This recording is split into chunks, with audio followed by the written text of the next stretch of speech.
Now, to continue with the idea of diffusion, water particles can move freely through a selectively permeable membrane. But when we look at it, it still kind of moves just like simple diffusion. However, we look at osmosis in a sense that it pretty much is really deals with the movement of water.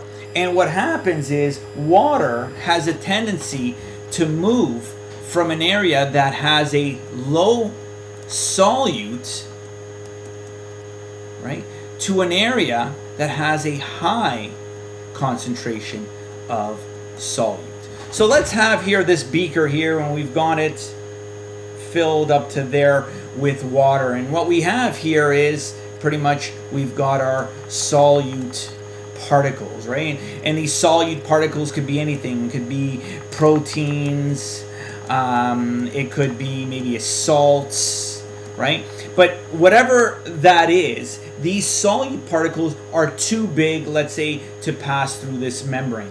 So the solutes do not have the ability to move or diffuse across this membrane.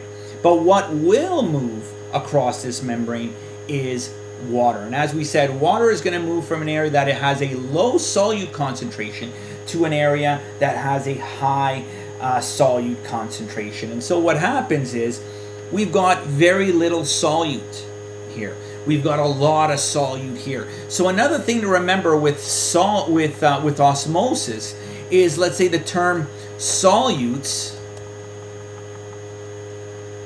suck. So solutes, the more solutes that you have, the more it will suck water, right? So this area has a lot of solutes. So it is going to suck water from this side in here, right? So what's going to happen here, let's erase this.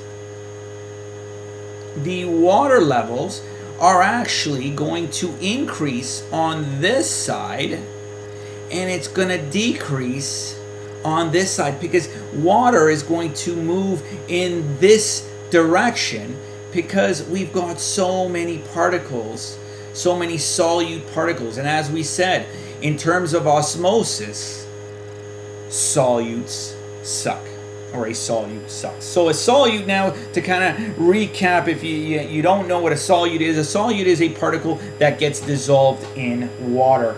Water itself is considered a solvent. So in other words, right, if you have more solute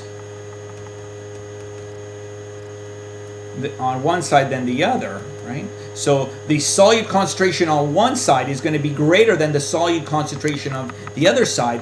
You will have more water being pulled in this direction, so you're going to have a greater amount of water than you will have on the side that has the fewest amount of solutes. Now, a few things to remember is that in terms of osmosis, that water moves through the membrane from the side, as we said, from the lower side to the higher concentration. So what we're looking at in terms of dynamic equilibrium is reached when really an equal amount, an equal ratio of solute to water is present on both sides. So the concentration of solute to solvent on both sides, right, is when we reach really a dynamic equilibrium.